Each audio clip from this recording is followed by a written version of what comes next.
കൊടുക്കണം. എൻ്റെ വീട്ടിൽ വന്നല്ലോ സ്വാഭാവികമായിട്ടും എൻ്റെ വീട്ടിൽ വന്നാൽ ഞാൻ എന്താ വേണ്ടത് അന്നേരം ചെയ്യും. അതാ ഞാൻ പറഞ്ഞത്, ഇല്ലാത്ത കാര്യം വെറുതെ ചോദിക്കുക, എന്നിട്ട് അതിന് ഇല്ലാതെ ഉത്തരം അറിയിക്കുക. ആവശ്യമില്ലാതെ വല്ല കാര്യമായിട്ട് കൊണ്ട് വല്ല കാര്യം, അതായത് ഇല്ലാതൊരു ചോദ്യം ചോദിക്കുക, എന്നിട്ട് ഇല്ലാതൊരു ഉത്തരം ഞാൻ പറയുക, എന്നിട്ട് ആ ഇല്ലാതെ ഉത്തരം നാളെ പത്രത്തിൽ വലിയ പണ്ടൊക്കെ തലക്കെട്ടി പോകുന്നതുമായിട്ട് ഇങ്ങനെയാണ് ചെയ്യുന്നതെന്ന് പറഞ്ഞാൽ ആരെയും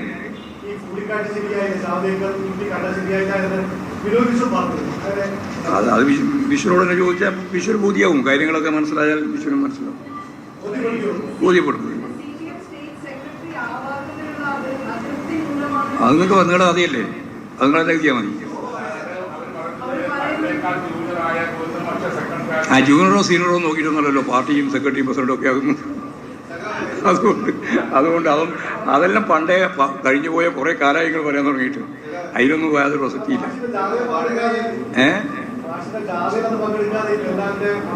ജാതി എൻ്റെ ജാതിയിൽ പങ്കെടുക്കേണ്ട കാര്യമില്ല, ഞാൻ നയിക്കുന്ന ജാതിയല്ലേ. അപ്പോൾ ഞാനല്ലേ അതിൽ പങ്കെടുക്കേണ്ടത്. ബാക്കി ആരൊക്കെ പങ്കെടുക്കാൻ തീരുമാനിച്ചിട്ട് അവരെല്ലാം പങ്കെടുത്തിട്ടുണ്ട്. അന്നേ പറഞ്ഞാൽ അതില്ല മറുപടി. ജയരാജൻ അതിൽ പങ്കെടുക്കാൻ തീരുമാനിച്ചിട്ടില്ല. പോരെ? ആ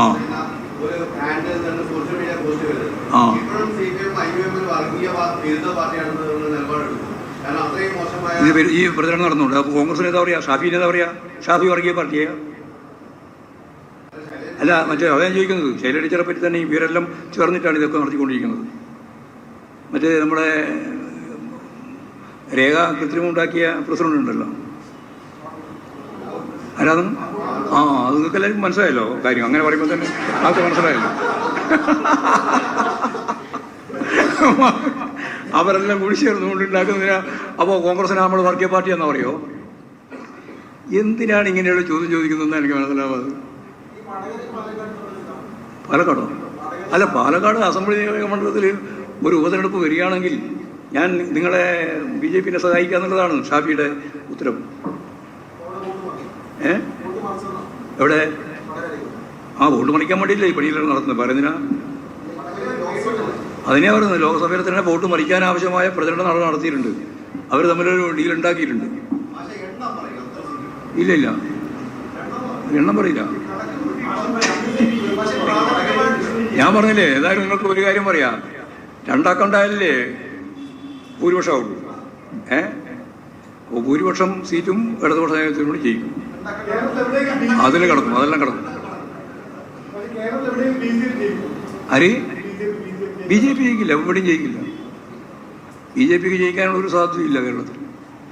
അവർക്ക് പരമാവധി കിട്ടിയ 28% വോട്ടുണ്ട്. അത് മുമ്പേ പ്രചരിക്കുന്നുണ്ടല്ലോ, പ്രധാനമന്ത്രി തന്നെ പ്രചരിപ്പിച്ചിട്ടില്ലേ.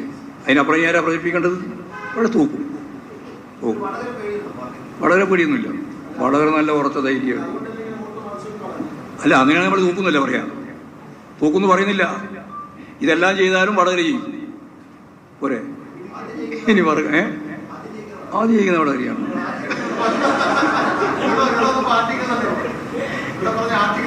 ആദ്യങ്ങളും ചെയ്യും. അത്ഭുതങ്ങളൊന്നും സംഭവിച്ചില്ല. EPA ശരിവെക്കുകയാണ് സംസ്ഥാന സെക്രട്ടറി CPM. അങ്ങനെ നന്ദകുമാർ ജാവദേക്കർ EP കൂടിക്കാഴ്ചയിൽ നടപടി എടുക്കുന്ന തരത്തിലേക്ക് ഒന്നും ഇല്ല എന്ന് പാർട്ടി കാണുകയാണ്. അങ്ങനെ LDF കൺവീനറായി EP തുടരുക തന്നെ ചെയ്യും.